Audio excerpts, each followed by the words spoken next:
నమస్తే, welcome to hit TV. మాజీ ఎమ్మెల్యేని ఇన్ఛార్జిగా బూచిపల్లి శివప్రసాద్ రెడ్డిని ప్రకటించడంతో జడ్పీ చైర్పర్సన్ బూచిపల్లి వెంకయ్యమ్మ జగన్కి కృతజ్ఞతలు తెలియజేశారు. అనంతరం ఎమోషనల్ అయిన బూచిపల్లి వెంకయ్యమ్మ దర్శి సీటు గెలిచి జగన్కి కానుకగా ఇస్తారని వెంకయ్యమ్మ తెలిపారు. దమ్ము ధైర్యం ఉంది కాబట్టి దర్శి ఇన్ఛార్జ్ బాధ్యతలను తనకు అప్పగించారని బూచిపల్లి శివప్రసాద్ రెడ్డి సవాల్ విసిరారు. గతంలో భయపడి పోటీ చేయలేదని అన్నారు. చేతకా కాదు, భయపడి కాదు, పోటీ చేయనిది, పరిస్థితులు బాగలేక పోటీ చేయలేదని స్పష్టం చేశారు. ప్రత్యర్థులు ఇప్పుడు నా మీద పోటీ చేసి గెలవాలని సవాల్ విసిరారు. బూచిపల్లి శివప్రసాద్ రెడ్డి సీఎం జగన్మోహన్ రెడ్డికి మా కుటుంబంపై ఎనలేని ప్రేమ ఉందని తెలిపారు. దర్శి ప్రజలకు గత 20 ఏళ్లుగా అండగా ఉన్నామని అన్నారు.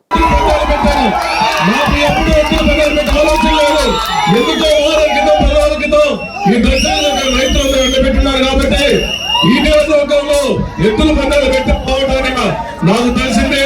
ఇంతమంది పెద్దలు రైతుల ఆశీస్సులతో ఈ రోజు అనౌన్స్మెంట్ నిజంగా సంతోషంగా అని చెప్పి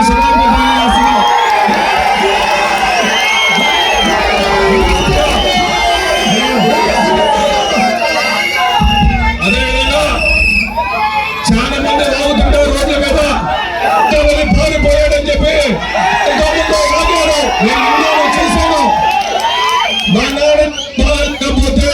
నాన్నగారికి సేవ చేసుకోవడం తప్ప ఇంక వేరే ఆలోచన లేదు. కాబట్టి ఆ రోజు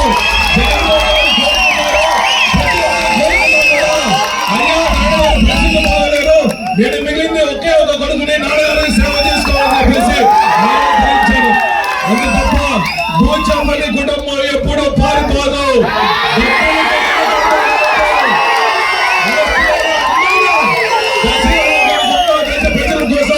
బూచపల్లి వెంకయ్యమ్మ సుబ్బారెడ్డి చారిటబుల్ ద్వారా ఎన్నో సేవలు చేసిన కుటుంబం ఈ బూచపల్లి కుటుంబం.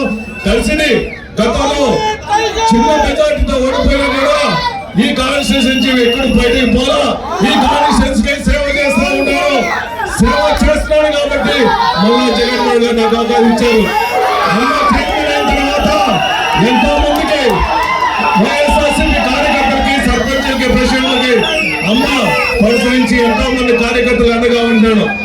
చాలా మంది దర్శన నియోజకవర్గంలో రకరకాల గ్రూపులు ఉన్నాయని చెప్పి అన్నారు.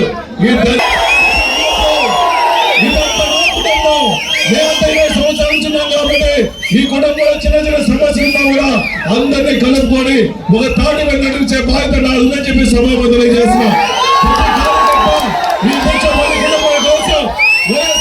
గెలుపు కోసం ప్రతి కార్యకర్త తలుపు తట్టాడు, ప్రతి ఇంటికి వెళ్తాడు, ప్రతి నాయకుడిని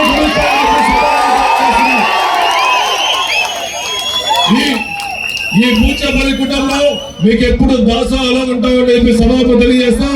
మళ్ళా ఇంకొకసారి అవకాశం ఇవ్వండి. జగన్మోహన్ గారి మళ్ళా సీఎం కుర్చీలో కూర్చోబెట్టుకున్నామని చెప్పి